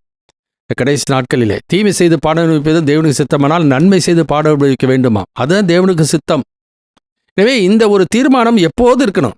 எப்போ ரட்சிக்கப்பட்டோமோ அந்த நாளிலிருந்து நாம் அதே நிலைமையிலே காணப்பட வேண்டியது அவசியம். அந்த உறுதியான தீர்மானம், விசுவாச தீர்மானம் அதுவாக இருக்கணும். அவர் ரெஸ்பான்ஸ் அண்ட் அவர் ரெஸ்பான்சிபிலிட்டி. கடைசியாக 23-24 வசனத்தை வாசிப்போம். 1 Thessalonians chapter 5 verse 23-24. சமாதானத்தின் தேவன் தாமே உங்களை முற்றிலும் பரிசுத்தமாக்குவாராக. உங்கள் ஆவி, ஆத்துமா, சரீரம் முழுவதும் நம்முடைய கர்த்தராகிய இயேசு கிறிஸ்து வரும்போது குற்றமற்றதாய் இருக்கும்படி காக்கப்படுவதாக. பிலீவர்ஸ் ரெடினஸ், விசுவாசிகள் எப்பொழுது என்னவா இருக்கணுமா? ஆயத்தமாக இருக்க வேண்டியது அவசியம். அந்த 1 தெசலோனிக்கேயர் புத்தகத்தில் 5ஆம் அதிகாரத்தில் 2 உதாரணங்களை சொல்கிறார். முதல்ல சமாதான சௌக்கியம் என்று உண்டு என்று சொல்லும் பொழுது ஆபத்து சடிதியாக அவர்களுக்கு வருமா, எதிர்பாராத நேரத்தில் வருமா. அதுமாதிரி கர்ப்பசிரிகளுக்கு பிரசவ வேதனை சொல்லிட்டு வராது, திடீரென்று சொல்லி வரும். அதுபோல் இப்படிப்பட்ட ஒரு நிலைமையிலே தான் ஆண்டவர் மின்னல் கிழக்க தோன்றி மேற்கே வரைக்கும் பிரகாசிக்கிறது போல மனுஷகுமாரனுடைய வருகையும் இருக்கும் என்று திடீரென்று சொல்லி வருமா. எனவே வருகிறது திடீரென்று வருவார், சொல்லி கொண்டு வந்துட்டு இருக்க மாட்டார். ஆனால் இந்த சம்பவங்கள்லாம் நடக்கும் பொழுது, உலகத்தில் சொல்லும் பொழுது, இவைகள் சம்பவிக்க தொடங்கும் பொழுது உங்கள் தலைகளை நிமிர்த்துங்கள் என்று சொல்லி ஆண்டவர் லூக்கா 21:28 சொல்லுகிறார். எவைகள் இந்த உலகத்தில் நடக்கிற காரியங்கள், அரசியல் மாற்றத்திலே, தேசங்களிலே அவங்க நடக்கின்ற சம்பவங்கள், சபைகளில் நடக்கின்ற காரியங்கள், இவைகளெல்லாம் அவர்கள் என்ன பண்ணணும், கவனித்து பார்க்க வேண்டிய அவசியம். இவைகள் சம்பவிக்க தொடங்கும் பொழுது என்று சொல்லுகிறார். எனவே ஆண்டோட வருகை சமீபமாக இருக்கிறது என்பதை நாம் அறிந்து உணர்ந்து கொள்ள வேண்டியது அவசியம். எனவே presence of our Lord and the perfect sanctification. கொலோசியர் 2ஆம் அதிகாரத்தில் 8, 9, 10 இப்படி வசனத்தில் வாசிக்கிறோம். கொலோசியர் chapter 2 verse 8-10. லௌகீக ஞானத்தினாலும் மாயமான தந்திரத்தினாலும் ஒருவனும் உங்களை கொள்ளை கொண்டு போகாதபடிக்கு எச்சரிக்கையாயிருங்கள். அது மனுஷர்களின் பாரம்பரிய நியாயத்தையும் உலக வழிபாடுகளையும் பற்றினதே அல்லாமல் கிறிஸ்துவை பற்றினது அல்ல. ஏனென்றால் தேவத்துவத்தின் பரிபூரணம் எல்லாம் சரீரப்பிரகாரமாக அவருக்குள் வாசமாயிருக்கிறது. மேலும் சகல துரைத்தனங்களுக்கும் அதிகாரத்துக்கும் தலைவராயிருக்கிற அவருக்குள் நீங்கள் பரிபூரணமுள்ளவர்களாய் இருக்கிறீர்கள். வார்த்தை ரொம்ப ரொம்ப முக்கியம். நாம் கிறிஸ்துவுக்குள் வரும்பொழுதுதான் புதிய சிறுசி ஆகிவிட்டோம். கிறிஸ்துவுக்குள் நாம் இருக்கிறோம், கிறிஸ்து நமக்குள் இருக்கிறார். இம்மானுவேலன் என்றால் தேவன் நம்மோடு கூட சகல நாட்கள் நம்மோடு கூட இருக்கிறார். பவுல் 2 கொரிந்தியர் 13:5 சொல்ல, கிறிஸ்து உங்களுக்குள் இருக்கிறார் என்று அறியீர்களா. கொலோசியர் 1:27 வாசிக்கிறோம், கிறிஸ்து மகிமையின் நம்பிக்கையா உங்களுக்குள் இருப்பதே அந்த ரகசியம். எனவே நமக்குள்ள ஆண்டவர் இருக்கிறார், இல்லைன்னு சொல்லல. நம்முடைய வாழ்க்கை சகல நாட்களில் ஆண்டவர் இருக்கிறார் தான். ஆனால் ஒரு நாளிலே வெளிப்படையாக ஆண்டவர் வரப்போகிறார். இந்த வெளிப்படையாக நாம் அவரை நாம் சந்திக்க போகிறோம். அந்த எதிர்பார்ப்போடு தான் அந்த தெசலோனிக்கே சபையார் இருந்தார்கள். இந்த நாட்களில் விசுவாசிகள் அந்த எதிர்பார்ப்போடு தான் நமக்கு இருக்கிறார். அந்த நம்பிக்கை ஜீவனுள்ள ஒரு நம்பிக்கை. ஆரவாரத்தோடு பிரதான சத்தத்தோடு தேவ எக்காலத்தோடு வானத்திலிருந்து இறங்கி வருவார். இது வெளிப்படையாக நடக்கப் போகிறது. ஆனால் ஆவிக்குரிய ரீதியாக ஏற்கனவே அந்த குடும்பத்தில் நாம் சேர்ந்து விட்டோம், அந்த சபையில் நாம் சேர்ந்து விட்டோம், நம்முடைய பேரை ஜீவபுஸ்தகத்தில் எழுதி விட்டார். அங்கே தான் நம்முடைய குடியிருப்பு இருக்கிறது. எபிரேயர் 12ஆம் அதிகாரம் 22வது வசனத்திலிருந்து 24வது வசனம் வரைக்கும் வாசிப்போம். Hebrew chapter 12 verse 22-24. நீங்களோ சீயோன் மலையினிடத்திற்கும் ஜீவனுள்ள தேவனுடைய நகரமாகிய பரம எருசலேமின் இடத்திற்கும் 1000 தேவ தூதர்களிடத்திற்கும் பரலோகத்தில் பேரெழுதியிருக்கிற முதற் பேரானவர்களின் சர்வ சங்கமாகிய சபையின் இடத்திற்கும் யாவருக்கும் நியாயாதிபதியாகிய தேவனிடத்திற்கும் பூரணராக்கப்பட்ட நீதிமான்களுடைய ஆவிகளினிடத்திற்கும் புது உடன்படிக்கையின் மத்தியஸ்தராகிய இயேசுவின் இடத்திற்கும் ஆபேலினுடைய ரத்தம் பேசினதை பார்க்கிலும் நன்மையானவைகளை பேசுகிற ரத்தமாகிய தெளிக்கப்படும் ரத்தத்தினிடத்திற்கும் வந்து சேர்ந்தீர்கள். எனவே நாம் வந்து சேர்ந்து விட்டோம். ஆவிக்குரிய ரீதியாக எபேசியர் 2ஆம் அதிகாரத்தில் வாசிக்கிற உன்னதத்தில் அவரோடு உட்கார வைத்து விட்டார். ஆவிக்குரிய ரீதியாக நமது குடியிருப்பு பரலோகத்தில் இருக்கிறது. இதெல்லாம் ஆவிக்குரிய ரீதியாக. ஆனால் ஒரு நாளிலே வெளிப்படையாக அது ஆண்டவருடைய வருகை வருகிற நாளிலே பிரசன்னமாகும் பொழுது அந்த நாளிலே தான் இவைகளெல்லாம் நிறைவேறப் போகிறது. அது வரைக்கும் நம்முடைய வாழ்க்கையில் என்ன பண்ணணுமா, அந்த எதிர்பார்ப்போடு இருக்கணும், அந்த விசுவாசத்தில் உறுதியாக இருக்கணும், நம்முடைய பரிசுத்தத்தை காத்துக்கொள்ளணும். எதில்? ஆவி, ஆத்மா, சரீரம். மனிதனுடைய வழிகளெல்லாம் அவன் பார்வைக்கு செவ்வையாய் தோன்றும், கர்த்தரோ ஆவியை நிறுத்து பார்க்கிறார், கர்த்தரோ இருதயத்தை நிறுத்து பார்க்கிறார் என்று நீதிமொழி புத்தகத்தில் வாசிக்கிறோம். வெளி தோற்றத்தின்படி தீர்ப்பு செய்கிறதில்லை. இயேசு சொல்லுகிறார், நான் தீர்ப்பு செய்தால் என் தீர்ப்பு சத்தியத்தின்படி இருக்கும் என்று சொல்லி. ஏன்னா இருதயத்திலிருந்து புறப்படுகிறதா மனுஷனை தீட்டுப்படுத்துகிறது. எல்லாவற்றையும் பார்க்கலும் இருதயமே திருக்குள்ளதும் மகா கேடுள்ளதுமாய் இருக்கிறது. அதை அறியத்தக்கவன் யார்? அதை அறிந்து கொள்வதற்கு ஆண்டவர் அவனை சிட்சிக்கிறார், சிட்சித்து அவனை சீர்படுத்த முயற்சிக்கிறார். எனவே சீர்படுத்த முயற்சிக்கும் பொழுது அவன் உணர்ந்து கொள்ள வேண்டியது அவசியம். எனவே நம்முடைய பிரயோஜனத்திற்காக அவர் சிட்சிக்கிறார். அவருடைய பரிசுத்தத்திலே நாம் பங்கடைய வேண்டும் என்பதற்காக சிட்சிக்கிறார். ஆனால் இந்த நாட்களிலே ஆவிக்குரிய சிந்தை மங்கி போய்விட்டது. எது இருந்தாலும் உலக பிரகாரமாக தான் நினைக்கிறார்களே, தேவனுடைய சிட்சையை இன்றைக்கு அற்பமாக எண்ணிக்கொண்டு வாழ்கிற மக்கள் ஒருபோதும் ஆண்டுடைய வருகைக்கு ஆயத்தமாக இருக்க முடியாது. எனவே அவர் 2 கொரிந்தியர் 6ஆம் அதிகாரத்தில் கடைசி 2 வசனத்திலும் 7ஆம் அதிகாரம் 1 வசனத்தில் வாசிக்கிறோம். அப்படி இருக்க நீங்கள் மாம்சத்திலும் ஆவியில் உண்டான அசுசியை நீங்கள் பரிசுத்தமாக தெய்வ பயத்தோடு பூர்ணப்படுத்த கடவோம். மத்திய 5:8 வாசிக்க, இருதயத்தில் சுத்தமுள்ளவர்கள் பாக்கியவான்கள், அவர்கள் தேவனை தரிசிப்பார்கள். நான் பரிசுத்தர் ஆகியால் நீங்களும் பரிசுத்தராக இருங்கள் என்று வேதத்தில் எழுதியிருக்கிறதே. 1 பேதுரு 1ஆம் அதிகாரத்தில் வாசிக்கிற 15ஆம் வசனத்திலிருந்து. எனவே அவர் பரிசுத்தராக இருக்கிறது போல நானும் பரிசுத்தராக இருக்கணும். 1 யோவான் 1ஆம் அதிகாரம் 7ஆவது வசனத்தில் வாசிக்கிறோம், அவர் ஒளியில் இருக்கிறது போல நாமும் ஒளியில் நடந்தால் ஒருவரோடு ஒருவர் ஐக்கப்பட்டிருப்போம். அப்படி குமாரனா இயேசுவின் ரத்தம் சகல பாவங்களை நீக்கி நம்மை சுத்திகரிக்கும். வெறும் ஆவி, ஆத்மா, சரீரத்தை மாத்திரமல்ல, நம்முடைய வாழ்க்கையிலே, அந்த இருதயத்திலே நம்முடைய வாழ்க்கையில எண்ணங்கள் எப்படி இருக்கிறது, நினைவுகள், சிந்தனைகள், யோசனைகள், எழுத்து, தியானங்கள் எல்லாவற்றிலும் நம்முடைய வாழ்க்கையிலே பரிசுத்தமாய் காணப்பட வேண்டியது அவசியம். எனவே நல் மனசாட்சி உடையவோ எபிரேயர் 9:14 வாசிக்கும் பொழுது வாசிக்கிறோம், நம்முடைய மனசாட்சியும் செத்த கிரிகைகளற சுத்திகரிக்க வல்லது இயேசுனுடைய ரத்தம். அதனால் பவுல் தீமோத்தேயுவுக்கு சொல்லுகிறார், நீ விசுவாசமும் நல் மனசாட்சி உடையவனாய் இரு என்று சொல்லுகிறார். எனவே நல் மனசாட்சி இல்லாதவர்களாய் இருந்தால், மனசாட்சி சூடுண்ட பயிராய் இருந்தால், சுத்த ஜலத்தால் கழுவப்பட்ட இருதயமுள்ளவர்களாய் இல்லாமல் போவோமானால் ஆண்டோட வருகைக்கு நாம் ஆயத்தமுள்ளவர்களாய் காணப்பட மாட்டோம். எனவே பெர்ஃபெக்ட் சாங்டிஃபிகேஷன், பூர்ணமான ஒரு பரிசுத்தம் கர்த்தருக்குள் நிலைச்சிருக்கணும். சபைக்குள் நிலைத்திருந்து புரோஜனம் இல்லை, சடங்கு சம்பிரதாயங்களிலே நிலைத்திருந்து புரோஜனம் இல்லை, கர்த்தருக்குள் இருக்கணும். அதனால தான் பவுல் பிலிப்பியர் 3 சொல்கிறார், கிறிஸ்துவுக்குள் இருக்கிறவன் என்று காணப்படும்படிக்கு என்று சொல்கிறதை நான் பார்க்கிறோம். ஏன்னா கிறிஸ்துவுக்குள் வந்துவிட்டோம், கிறிஸ்துவுக்குள் வாழ்ந்து கொண்டு இருக்கிறோம். சாவு எப்போ வேண்டுமானால் நடைபெறும். ஆனால் மரிக்கும் பொழுது கிறிஸ்துவுக்குள் மரிக்கிறவர்கள் பாக்கியவான். வெளிப்படுத்தல் 14:13 வாசிக்கிறோம். Revelation chapter 14:13. பின்பு பரலோகத்திலிருந்து ஒரு சத்தம் உண்டாக கேட்டேன். அது, கர்த்தருக்குள் மரிக்கிறவர்கள் இது முதல் பாக்கியவான்கள் என்று எழுது. அவர்கள் தங்கள் பிரயாசங்களை விட்டொழிந்து இளைப்பாறுவார்கள். அவர்களுடைய கிரியைகள் அவர்களோடே கூட போம். ஆவியானவரும் ஆம் என்று திருவுளம் பற்றுகிறார் என்று சொல்லிற்று. எனவே கர்த்தருக்குள் நாம் படுகிற பிரயாசம் ஒருபோதும் விருதாவாய் இராது என்று அறிந்து நீங்கள் உறுதிப்பட்டவர்களாயும் அசையாதவர்களாயும் கர்த்தருடைய கிரியைகளை எப்பொழுதும் பெருகளாய் இருப்பீர்களா என்று சொல்லி 1 கொரிந்தியர் 15ஆம் அதிகாரம் 58வது வசனத்தில் நாம் வாசிக்கின்றோம். எனவே இந்த கடைசி நாட்கள் வாழ்ந்து கொண்டிருக்கிறோம். ஆண்டவராய் இயேசுவை நாம் ஏற்றுக்கொண்டோம். பாவத்தின் அடிமைத்தனத்தை நம்மை விடுதலையாக்கி அவருடைய பரிசுத்தத்திலே பங்கடைய ஆண்டவர் நமக்கு கிருபை செய்தார். பரிசுத்தம் உள்ளவன் இன்னும் பரிசுத்தமாயிருக்கட்டும், நீதி உள்ளவன் இன்னும் நீதி செய்யட்டும். இதோ அவனவனுடைய கிரிகளுக்கு தக்கதாக அவனவனுக்கு நான் அளிக்கும் பலன் என்னோடு கூட வருகிறது என்று சொல்கிறார். உலகம் வேறு விதமாக சொல்லும். சமாதான சைக்கு உண்டென்று அவர்கள் சொல்வார்கள். உலகத்திலே நமக்கு இனி எதிர்காலம், நல்ல எதிர்காலம், நம்ம செவ்வாய் கிரகத்துக்கு போகிறோம், சந்திரனிலே குடியிருக்க போகிறான் என்று சொல்லி உலகத்திலே என்னென்னமோ சொல்லிக் கொண்டிருக்கிறார்கள். நாம் உலகத்தார் அல்ல, நாம் பரலோகத்துக்குரியவர்கள். ஆண்டவர் கொடுத்த வாக்குத்தத்தத்தின் மேல் நம்பிக்கை உள்ளவர்கள். நம்முடைய நம்பிக்கை ஜீவனுள்ள ஒரு நம்பிக்கை. எனவே நம்முடைய விசுவாசம் ஜீவனுள்ள வார்த்தையின் மேலே இருக்கணும். அது சத்தியத்தின் அடிப்படையில் இருக்கணும். அந்த சத்தியத்தை நாம் அறிந்து கொள்ள ஆண்டவர் நமக்கு மனக்கண்களை திறந்து விட்டார், வெளிச்சத்தின் பிள்ளைகளாய் மாற்றிவிட்டார். எனவே அந்த வெளிச்சத்தின் பிள்ளைகளாக நாம் நடந்து கொண்டு ஆண்டோட வருகைக்கு ஆயத்தமுள்ளவர்களாய் காணப்படுவோமானால் நம்மை விட பாக்கியசாலி வேறே யாருமே இல்லை. ஏன்னா கர்த்தர் நம்மை நித்திய மகிமைக்கு அழைத்திருக்கிறார்.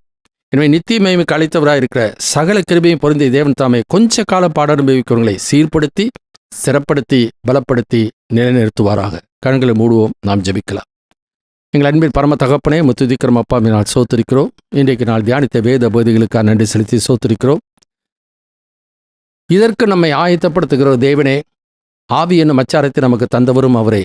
நாம் தரிசித்திடாமல் விசுவாசித்து நடக்கிறோம் என்று சொல்லி வேதத்தில் வாசிக்கிறபடியே ஆண்டவரே, எங்களை இரட்சித்த நாளிலிருந்து ஆண்டவரே உம்முடைய வருகை மட்டும் ஆண்டவரே நீ எங்களை நடத்துகிற தேவன், சகல நாட்களில் எங்களோடு கூட இருக்கிறவர். நான் உனக்கு போதித்து நீ நடக்க வேண்டிய வழியை உனக்கு காட்டுவேன் என்று சொல்லி எங்களுக்கு குரு போதகரமாக இருக்கிறவரே, உம்மை துதிக்கிறையா, ஸ்தோத்திரிக்கிறோம்.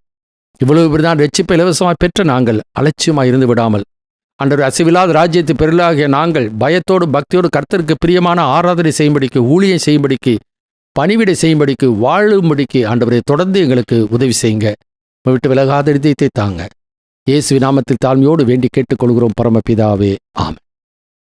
என் ஆத்துமாவே கர்த்தரை ஸ்தோத்திரி, என் முழு உள்ளமே பரிசுத்தமான நாமத்தை ஸ்தோத்திரி.